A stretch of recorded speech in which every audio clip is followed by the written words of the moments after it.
Para este producto integrador de aprendizaje se escogió el compuesto metano, debido a su utilidad e importancia en la industria química, para la elaboración de múltiples productos sintéticos, generación a nivel industrial de energía eléctrica como principal componente del gas natural e inclusive como reciente fuente energética alternativa por parte de las emisiones agrícolas, además de ser la materia prima elegida para la producción de hidrógeno, metanol, ácido acético y anhidro acético. Este compuesto es producido principalmente en la combustión fósil, extracción de petróleo, gas natural o carbono y descomposición de materia orgánica. A continuación se muestra la gráfica presión, volumen y temperatura para nuestro compuesto, en la cual, para la realización de la campana de saturación, se utilizaron dos ecuaciones. Para la parte de líquido saturado se usó la ecuación de Racket y para la parte de vapor saturado se hizo uso de la ecuación de Redlich-Kwong, misma que se utilizó para el cálculo volumétrico y realización de los isotermas.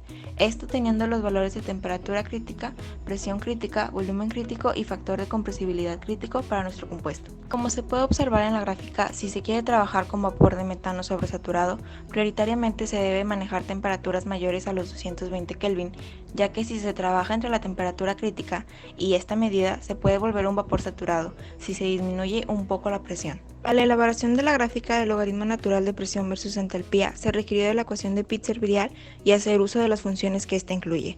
Posteriormente se calcularon la entalpía residual y la entalpía del compuesto en condiciones ideales, la cual requirió de una entalpía inicial e integrar la variación de la capacidad calorífica a presión constante respecto a la temperatura.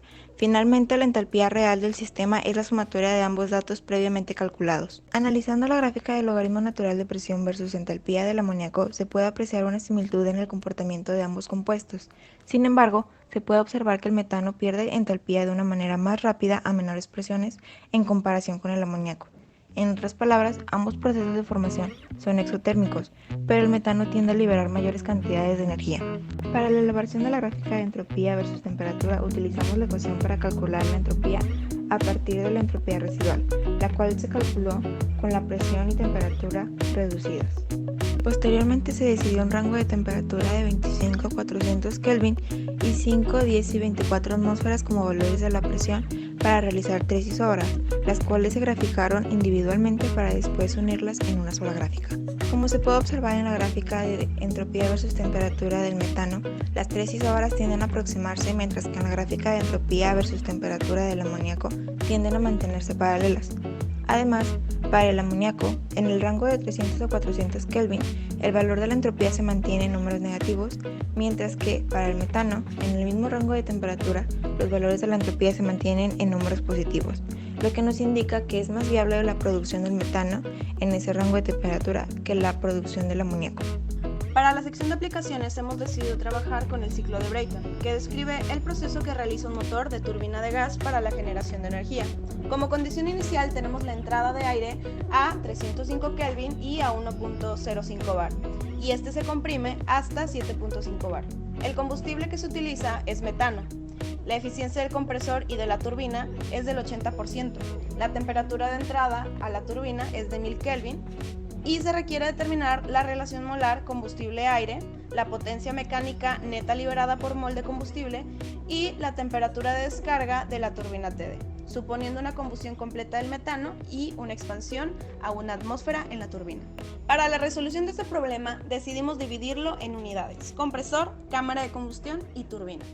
Como condición inicial asumimos un comportamiento ideal por parte del aire y sugerimos el uso de la ecuación de capacidad calorífica promedio en todo el ejercicio, debido a que presenta mayor eficiencia con cualquier temperatura final en cada unidad del proceso que el método tradicional.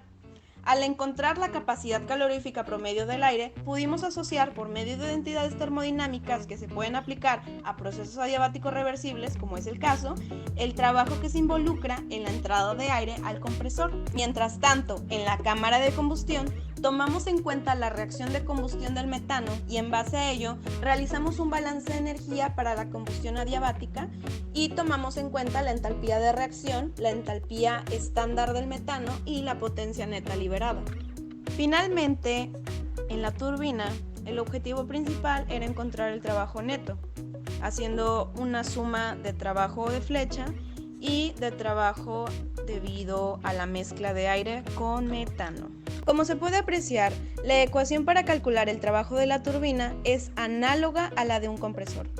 Cabe destacar que el ciclo que se utilizó fue el de Brayton abierto, y esto se puede notar debido a dos cosas: a que el fluido de control finalizó en un estado completamente diferente al que se tenía inicialmente, y a que las turbinas de gas abierto simple utilizan cámaras de combustión. En cambio, los ciclos cerrados requieren de intercambiadores de calor para completar su proceso. Con la realización de este proyecto pudimos aplicar los conocimientos adquiridos durante el curso de termodinámica de los procesos a un compuesto de gran importancia y utilidad en la industria química, el metano.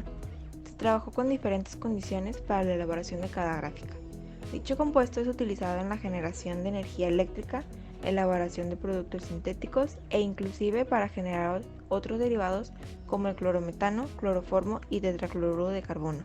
Finalmente, se llegaron a las siguientes conclusiones. El comportamiento representado por las 8 isotermas en la gráfica presión, volumen y temperatura del metano indica que las temperaturas mayores a 190.6 Kelvin, que es la temperatura crítica, se encuentran en un estado de sobrecalentamiento. El punto más alto de la campana representa valores de presión y volumen críticos, que son 45.99 bar y 90.86 centímetros cúbicos por mol. La liberación de energía del metano está relacionado directamente con el aumento de presión del sistema. La entropía del metano disminuye conforme aumenta la presión, es decir, el aumento de presión en el sistema no favorece la producción del metano.